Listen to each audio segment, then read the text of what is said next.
best workouts for military service people. Watch this. Our next caller is Tyler from Delaware. Tyler, what's happening? How can we help you? Hey, Sal, how's it going? Good, man. I got a pretty unique question, at least I think. So hopefully you guys can answer it. I've been a fan. I actually got recommended to you guys while I was in a form of training for one of my planes. Oh, wow, so it's pretty cool to be here. Good deal. But my question is, being a military pilot comes with its challenges, obviously, but especially for fitness. And my kind of lifestyle, flying heavy cargo planes, it's about 24-hour duty days for missions, so we can be on the road even longer. Missions take up to potentially 2 weeks. It's hard to eat sometimes because it depends if we're on base, staying off base.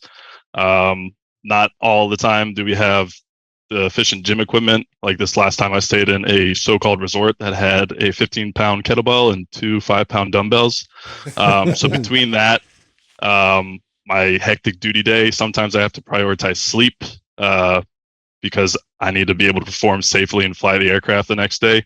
So it's hard to find time to fit in meals, fit in a workout, especially while on the road. And then even when I get back home, because when I get back home, I have my wife and our dogs and just trying to catch up on life. So I guess just any tips that you guys could say, because I'm tired of trying to fight the 30 plus hours sometimes that I sacrifice and get a workout in and then maybe get 4 hours of sleep to go on the next mission. Yeah, you got it. Well, first of all, I want to thank you for your service, man. I appreciate you keeping us free over here. All right, so here's the deal. For someone like you, high performance, high stress, there's a lot on the line with what you're doing. You got to have this mindset with your lifestyle. Everything you do has to improve the quality of your life, okay? Whatever, regardless of that context. So if and you kind of sound like you're already doing this already. So it sounds like you're already on the right track when you said, I got to prioritize sleep sometimes because I got to be able to fly safely the next day. So look at exercise and diet like tools in a toolbox. And you're going to, and it's multifaceted tools. Like these tools can morph and change depending on the job that you need. So do you need recovery? Do you need mobility? Do you need stress relief? Do you feel lots of energy and you're going to go after it in the gym? Do you need meditation? Do you need mindfulness? That's how you dictate what the workout looks like. And that's how you dictate what the diet looks like. So diet would be like that as well. Like, okay, I'm feeling undernourished. I think I need more energy, so I'm going to eat some more food, or my digestion's off. I think I need more fiber, or I need more well-cooked vegetables, or I notice my recovery's a little low. Let me increase my protein, or I notice I'm sharper when I drop my carbohydrates and I increase my fat intake, and I need to be sharper at the moment. Look at diet and exercise like that, and you're going to have, because of your lifestyle, you're going to have to modify and manipulate those pretty regularly versus the average person we work with. Mm-hmm. The average person we work with, they know what their day looks like every single day, 9 to 5, whatever. Here's my schedule. Here's what it looks like. Everything's very predictable. And then I can give very general, well, here's your workout. Here's your diet. Do that. But because yours changes so much, if you were my client, I would be in contact with you pretty regularly. Hey, Sal, here's what's going on. I'd be like, well, how do you feel? Yeah. All right, well, this is what I want you to do with your workout. And it would look very different than maybe what I gave you the week before. So that's unfortunately the best answer I can give you because I'm going to send you Maps 15 if you don't already have it. I was thinking Map suspension. So I was thinking Maps 15, Map suspension, and maybe like Anywhere Prime Pro as like these all in your arsenal, and then using the advice that you're giving him right now, which is like, pick from those based off of one, what do you have access to? So if you're in a place where like you made the comment about the kettlebells and the 5-pound, great place for to have a suspension trainer workout. Yeah, just throw it up. Get a suspension trainer. Maybe it's one of these days where it's like hardly any sleep, and you're overly stressed, didn't get a lot of food, mobility day. So then you do all Prime Pro type of stuff. And so,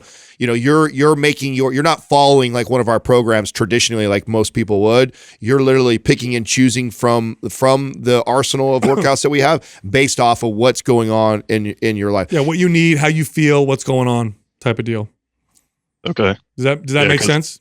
This is I think that makes a lot of sense. I've been working out since I've been in high school. Like starting off freshman year, my dad kind of told me helped me go along the way. And then same thing with sports. And then, you have like fitness advice for the military and their own kind of training. But I've also just done some research and love listening to you guys and taking advice from you and your podcast. But also on top of that, for the diet side as well, not just the fitness, I think that's probably also been my hardest struggle as well lately, because I've tried to been doing like calorie surplus lately to just gain some size, because that's always been a struggle for me.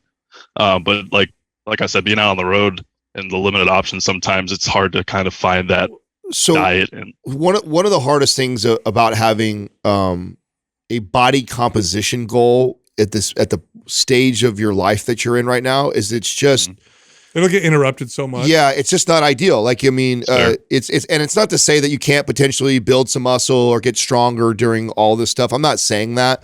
But when you have somebody who's like, hey, I want to add 15 pounds of muscle. Like, I would never want to try and do that while also complementing everything you got going on with work. Like, it's just something's got to give, and what you do for a living is far more important than you having 10 more pounds of muscle on your body. As a coach, if you were my coach or my friend or client or whatever, I would just tell you, like, listen, right now I want you to be you're a fit guy, I can tell. Like, you're already in really great shape, bro. So so this idea of you want another 5 or 10 pounds of muscle, that's your own shit. Like, you're in, you know what I'm saying? Like, just keeping it real. I mean, that's like, you don't need. Yeah, no, that makes sense. You don't need fucking 10 more pounds of muscle on you. I could tell by the video, you're a very fit guy. So your training, your diet, it should 100% at this point of your life where you're at, complement that. And then there's going to be a period in your life where it gets better and easier and more balanced. And then that would be the time I'd say, yo, bro, remember that 15 pounds we wanted to put on? Like, let's get it. This is the time to dial the diet in, hit that surplus like crazy, add the volume in the training. But right now, I think it's a time to be a little more balanced. Tyler, Tyler, do you have an idea of what kind of eating gives you the best mental sharpness? What gives you the best strength and stamina? What gives you the best, what makes you feel the least inflamed? Yeah. By the way, it's probably not going to be all the same. It's probably different ways of eating for all three of those. So the reason why I'm asking that is if you don't know that, start to figure that out for yourself. And then you can use diet as a really effective way to optimize performance when the context changes. So I'll give you an example. For myself, my mental sharpness is best when I do fasting and a keto style diet. This may not be true for you, so I'm not giving this as advice.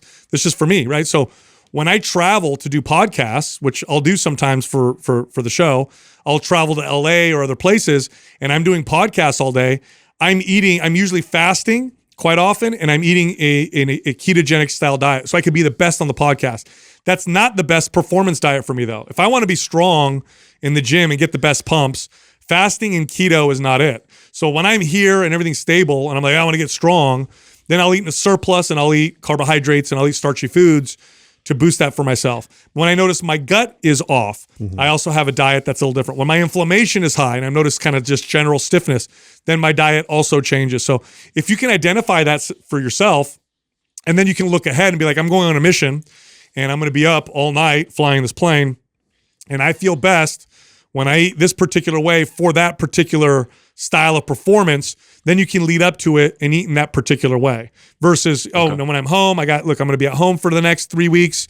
I'm going to have a regular schedule. I think I want to get, focus on strength. I'm going to eat this way. And I'm sure that like access to quality foods, that's always going to be a challenge, right? And this is just something that, as your options are limited, supplementation at this point, I think in your situation would make sense. And to be able to kind of preemptively look into that in terms of like quality protein you can bring with you in whatever form that is, making sure like if you do better on like a ketogenic diet, like being able to have things accessible for that too, supplement wise. So I would, in terms of like in your specific situation, I think even more so, it makes sense to like have some of those options available. I'm assuming when you're on mission and you're doing, multiple days, and you wrote up here 16 to 24 hours minimum, that you probably aren't eating a lot anyway. You're probably doing a lot of fasting. Is that true?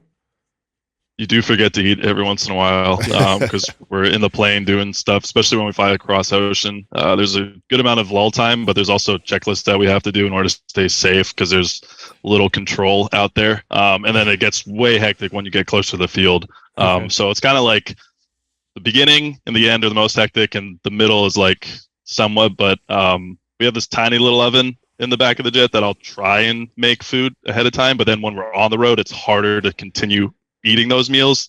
Like I said, you forget every once in a while. So yes, it's hard, and sometimes I don't eat and fast a little, I guess. Do you notice any changes in do you perform better for that particular type of performance, better or worse when you fast?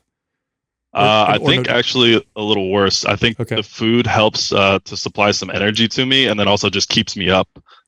Even drinking water, staying hydrated to have to even get up and go to the bathroom, just keeps me in the game and in the zone a little more than if I forget to eat or something stressful happens. Okay, so then I would totally plan for that. And it sounds to me like ready to eat, snacky type foods like nuts. Beef jerky, sardines. If you have, I don't know if that would work on a. I don't know if you're flying by yourself or someone else. If that would piss them off. But stuff like that might be kind of a good idea while you're on the plane. And also with water, do you put electrolytes or sodium or salt in your water? Because I think that would help a lot as well. Difference. I haven't yet. I can definitely try that out. Tyler, unless you're eating lots of the I know I've worked with some people in the military, and the foods they give you guys is already high as hell in sodium. But if you're eating low sodium stuff, put some electrolyte powder in your water. We work with LMNT. That's a great option. Put it in your water, and that'll give you more energy if your sodium is low. Otherwise, just out of curiosity, Tyler, has peptides made it to you guys? You guys have a lot of buddies that mess around with peptides. Have you at all?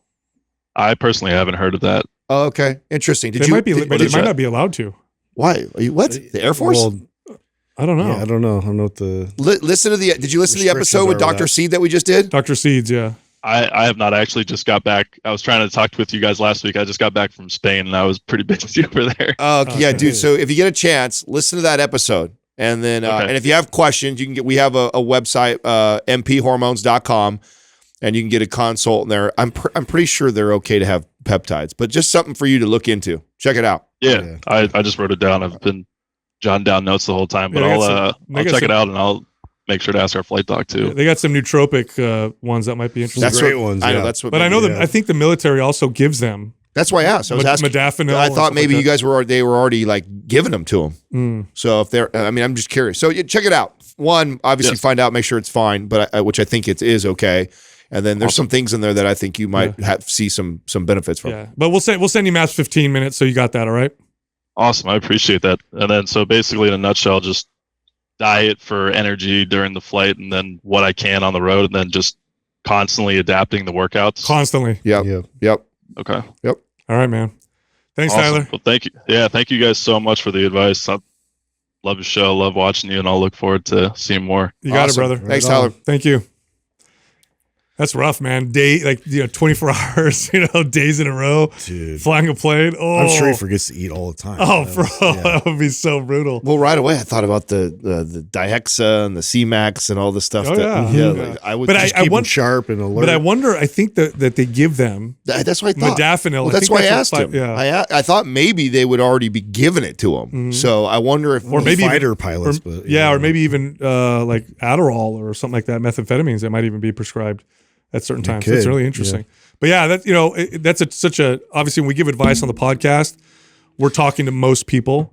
A situation like that's very unique. Yeah, your workouts are changing all the time. You can't follow a program. You know why this is challenging? I mean, he's a young guy and he wants to put on 15 pounds of muscle. And the truth is, it's just like where he's at in his life and what he does is like so much more important than 5 or 10 more pounds of muscle. And plus, if he tries to put on 15 pounds while he's doing all that, it's just not going to happen. And the truth is, he might get what he wants by actually following what we're saying. So you might see the body respond, and you actually build some muscle during that process. But I mean, the dude looks phenomenal, right? You could tell he's already in great shape already. So that's it.